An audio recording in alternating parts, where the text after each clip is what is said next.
오늘은 저와 함께하는 유자의 책수다 시간입니다. 저는 소설이나 책에 대해서 전문가도 아니고 관련 업계에서 일하고 있는 것도 아니니까 그냥 친구랑 좋아하는 책에 대해서 수다 떤다고 생각하고 편하게 들어주시면 감사하겠습니다. 제가 첫 번째로 고른 책은 제가 참 좋아하는 작가의 신작 장편 소설인데요. 바로 김금희 작가의 복자에게라는 책입니다. 이 복자에게는 제주를 배경으로 하는 실패에 대한 이야기로 한 문장으로 정리를 해볼 수 있을 것 같아요. 그래서 이 표지에서도 그런 기운이 잘 묻어나는 것 같은데, 표지가 아주 아련한 하늘색 바탕에 이런 물 배경으로, 물에 서 있는 한 소녀를 배경으로 하고 있고요.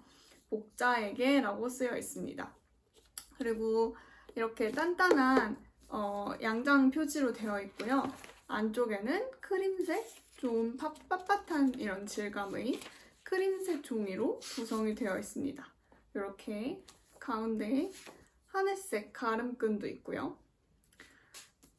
이 복자에게라는 소설을 쓴 작가 김금희는요, 2009년에 너의 도큐먼트라는 단편소설로 한국일보에서 등단을 한 작가인데요. 그 너의 도큐먼트가 포함되어 있는 소설집 센티멘털도 하루 이틀, 너무 한낮이 연애 등을 썼고요. 이 너무 한낮이 연애는 굉장히 베스트셀러였죠. 그리고 장편으로는 경애의 마음이라는 또 다른 베스트셀러를 쓰기도 했는데 요거는 장편 중에서는 두 번째 소설, 복자에게입니다. 이 소설은 2020년 9월 9일에 출간이 됐고요. 그러니까 어느덧 출간된 지 2달이 벌써 넘었네요. 그리고 이 책은 또 한 가지 특이한 점이 네이버 오디오북에 올라와 있어서 작가 김금희 님이 직접 낭독해 주시는 목소리로 처음부터 끝까지 들어보실 수가 있습니다. 저도 이 종이책을 다 읽고 나서 자기 전이나 이럴 때 그 오디오북을 틀어놓고 들으면서 자고 하거든요. 그래서 그런 평소에 청각 콘텐츠에 관심이 많으셨던 분들은 오디오북으로 한번 들어보시는 것도 좋을 것 같아요. 제가 첫 번째 책으로 이 소설을 고른 이유는 김금희라는 작가를 제가 개인적으로 정말 좋아하기도 하고, 그리고 이 새로운 장편 소설이 나온다고 했을 때 기대를 개인적으로 굉장히 많이 했는데 그 기대를 잘 충족시켜줬던 소설이기도 해서였습니다. 저는 김금희 작가가 이 사람의 마음에 대해서, 그리고 그 마음에 남는 자국이나 여운에 대해서 가장 잘 표현하고 써내는 작가가 아닌가 하는 생각을 합니다. 그리고 그런 작가의 장점이자 특성이 이번 소설 복자에게도 아주 잘 녹아 있는 것 같아요. 이 복자에게는 무엇에 대한 이야기냐면, 한 문장으로 정리한다면 저는 제주를 배경으로 하는 실패에 대한 이야기라고 앞서 말했듯이 말씀을 드릴 것 같습니다.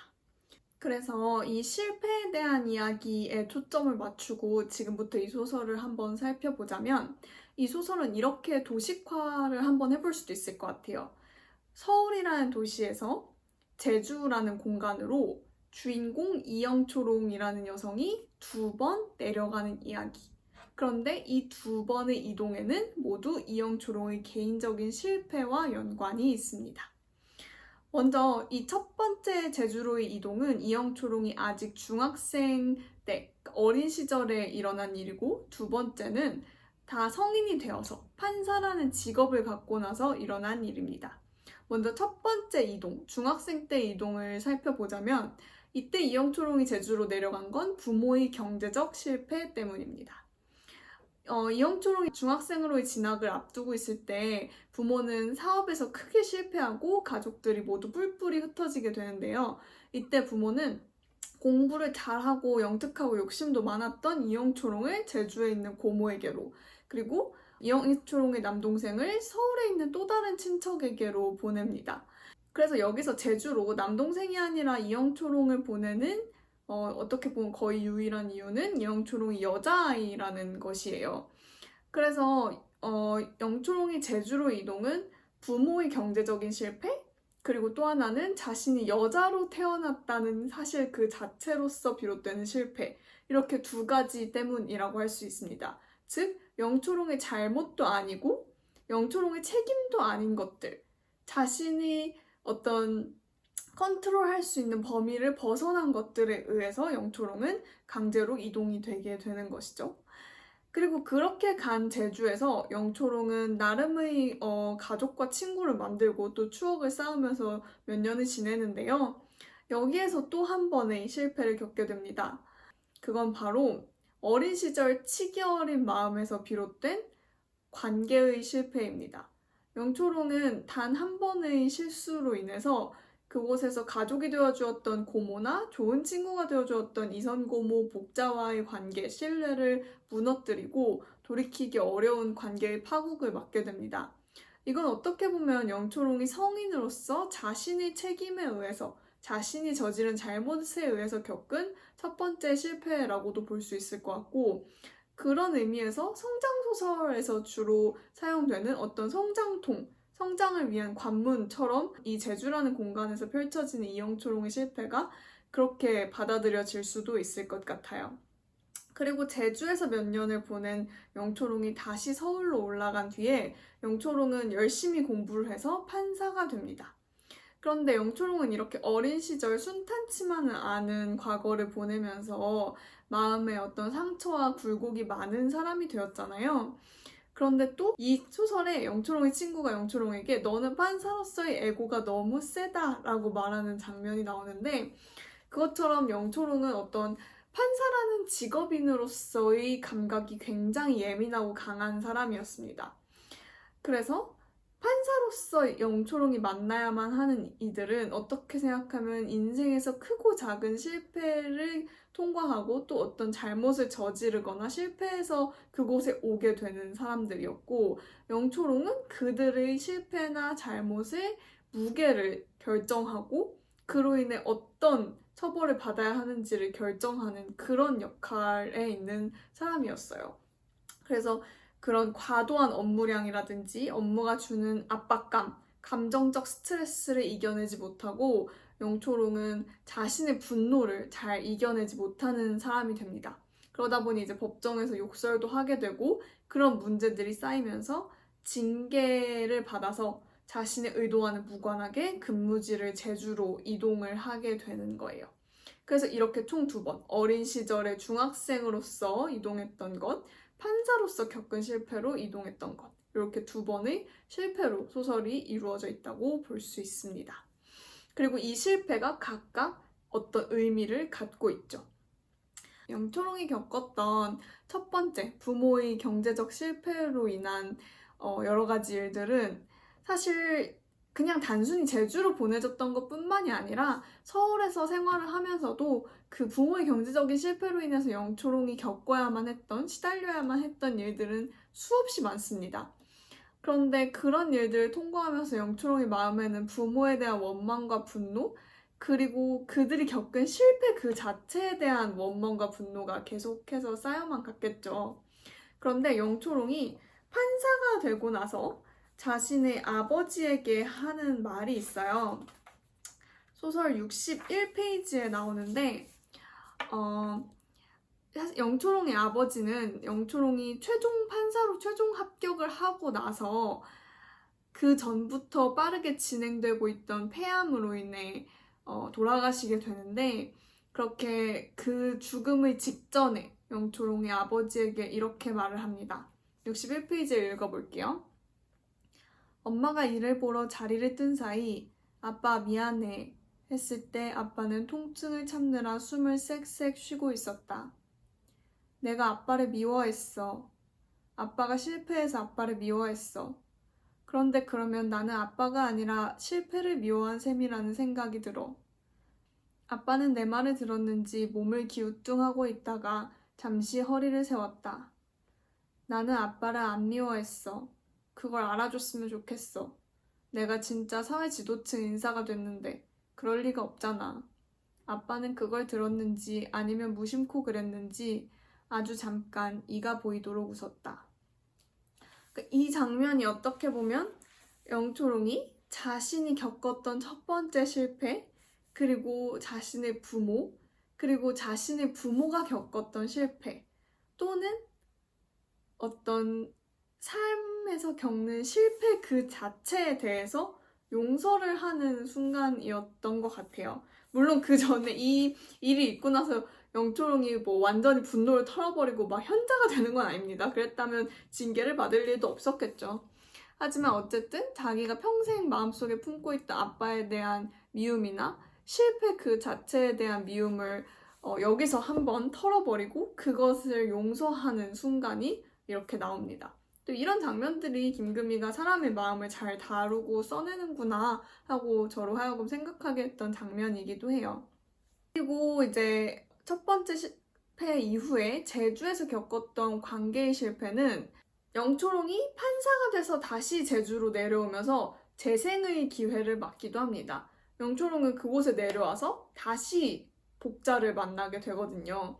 그래서 자신이 한번 완전히 저버렸던 신뢰를 다시 복구하고 재생할 기회를 만든 거예요.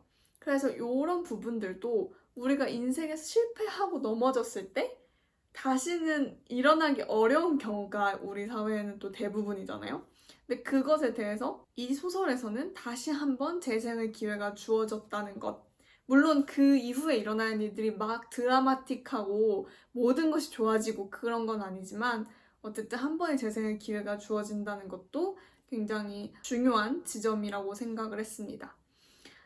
그리고 이제 세 번째 실패에 대해서 그건 판사로서의 애고가 너무 강해서 일어나는 실패이기도 했다라고 앞에서 말씀을 드렸는데 그 지점에서 이 소설은 한편으로 일하는 사람들의 이야기이기도 해요.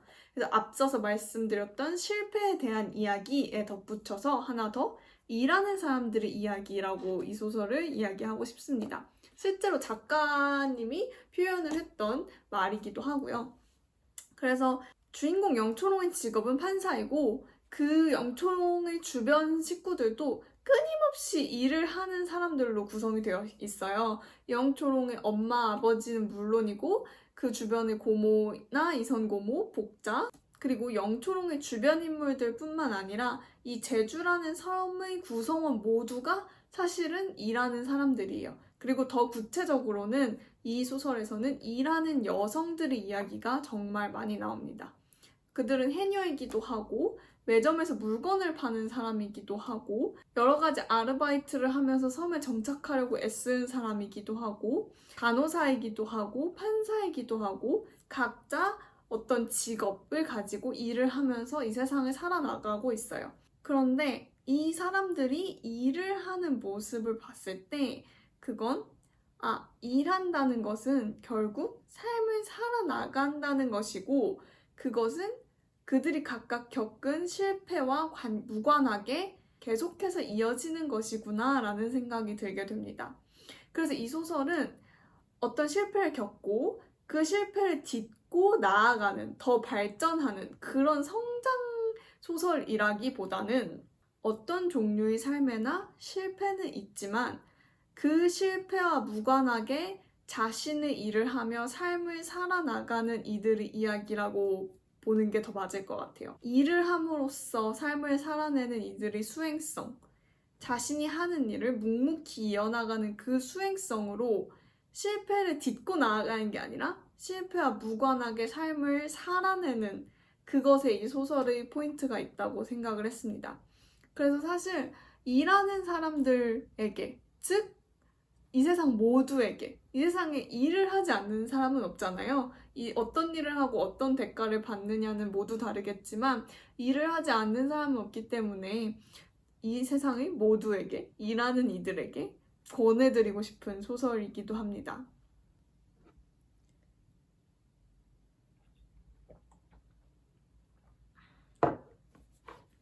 그런데 또 한편으로는 이렇게 일하면서 살아갈 수밖에 없다는 점에 바로 우리의 슬픔이 있다는 생각도 들어요. 그래서 여기서 보면 그걸 단적으로 잘 보여주는 부분이 있는데요. 영초롱은 부모의 사업 실패 이후에 여러 가지 일들을 할 수밖에 없었는데 그중 하나는 아버지가 설치한 자판기에 문제가 생겼을 때 그걸 해결하러 나가는 일이었어요. 그러니까 자판기를 여기저기 아버지가 놓는 사업을 하셨는데 거기에 돈을 넣었는데 음료가 안 나오거나 하면 사람들이 거기 붙어있는 번호로 항의 전화를 하죠. 그러면 영초롱이 그것을 어린 동생과 함께 대응을 하고 나가서 돈을 돌려주고 이런 일을 해야 했는데 그러다 보면 온갖 사람들을 만날 수밖에 없었습니다. 그중 하나의 일화인데요. 어느 날은 엄마의 아르바이트가 겹쳐서 나와 영웅이만 나가게 되었다.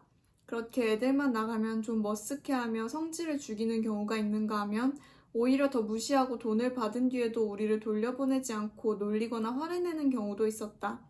어느 날은 가보니 얼굴이 아주 하얗고 비쩍 마른 청년이 기다리고 있었다. 그는 내가 가서 300원을 내밀자 받아들고는 아무 맥락도 없이 나랑 갈래? 하고 물었다. 휴대전화 있어? 번호 좀 가르쳐 줄래? 나는 일단 영웅에게 잠깐 뒤에 가 있으라고 했다. 그리고 그러면 어떻게 되는 거지? 하고 청년에게 물었다. 그렇게 말한 건 호기심을 가져서도 두려움을 느껴서도 아니고 오히려 반대였다. 그가 나를 어떤 방식으로든 해할 수 없을 정도로 단단한 분노가 일어서 거리낄 것이 없는 기분이었다. 사람을 여기까지 당장 불러내어 끝내 받아내야 하는 300원의 동전 같은 인간들. 다른 데서 쌓인 울분을 이 싸구려 자판기를 걷어참으로써 풀고 욕을 하고 오줌까지 싸놓는 인간들. 그런 주제에 그 입에서 나온 나랑 갈래는 얼마나 소름 끼치게 징그러운 말인가. 롯데월드도 가고 노래방도 가고 술 좋아해? 청년은 내가 관심을 보인다 싶었는지 말을 못했다. 긴장을 했는지 흥분감이 있는지 발갛게 열이 오른 얼굴로. 그가 맨색에 외국 유명 대학의 교포로 만든 배지가 붙어있는 것이 보였다. 샀을까 주었을까 진짜일까. 너 있잖아. 내가 반말을 하자 청년은 약간 인상을 썼다. 앞으로 자판기에서 뭐 하나 뽑아먹을 때마다 내 말을 떠올리게 될 거야. 무슨 말? 넌 같은 놈이라 앞으로도 되는 일이 하나도 없을 거라는. 그러고 내가 도망도 가지 않고 쏘아보자 청년은 나를 때릴 듯이 손을 치켜들었다가 자판기가 서있던 문구점에서 주인 아저씨가 나오자 주춤주춤 돌아서서 가버렸다. 나는 자판기를 열어 커피 믹스와 코코아 가루를 채워 넣은 다음 아빠가 자판기 내부에 붙여놓은 일지에 완료라고 쓰고 동전통을 수거했다. 저는 이 이야기의 핵심은 마지막 부분인 것 같아요. 이런 엄청난 일을 겪고도 아직 어렸던 이영초롱이 울거나 화를 내거나 그런 게 아니라 그냥 담담하게 그 다음 자기 할 일을 했다는 것. 자판기에 일지에 완료라고 쓰고 동전통을 수거하고 커피 믹스와 코코아 가루를 채워넣는 일을 했다는 것. 그런데 우리가 일을 하다 보면 이런 순간이 참 많죠. 내가 지금 당장 형언할 수 없는 분노가 솟구쳐서 뭘 해도 거리낄 게 없을 것 같은 기분인데 그냥 담담하게 내 일을 계속해서 해야만 할 때. 그런데 이 수행성이 참 슬픈 일이기도 하지만 저는 어떻게 보면 이 소설에서 그 사람들의 마음에 상처가 되는 일이면서 동시에 삶을 살아나가는 한 모습이자 그 모든 실패를 묵묵히 그냥 밟고 지나가는, 그러니까 실패를 극복하는 게 아니라 실패를 밟고 지나가 버리는, 그리고 삶을 그냥 계속해서 살아내는 모습이라고 생각을 해요. 이 소설을 아직 제가 중요한 부분들은 많이 얘기를 안 했는데 친구 복자가 겪은 실패나 또 그거를 복자가 어떤 식으로 대응하고 지나가는지도 관련이 되어 있고 그런 부분들이 참 인상 깊은 소설이었습니다. 그래서 진짜 많은 분들, 일하는 모든 분들, 즉 모든 사람들에게 권해드리고 싶은 소설로 이 복자에게를 가져와 봤습니다. 여러분 오늘 저랑 같이 이렇게 책 수다를 떨었는데 어떠셨는지 모르겠어요. 마음에 드셨다면 다음 시간에도 또 찾아오셔서 저희 수다를 함께 해주셨으면 좋겠습니다. 감사합니다. 안녕.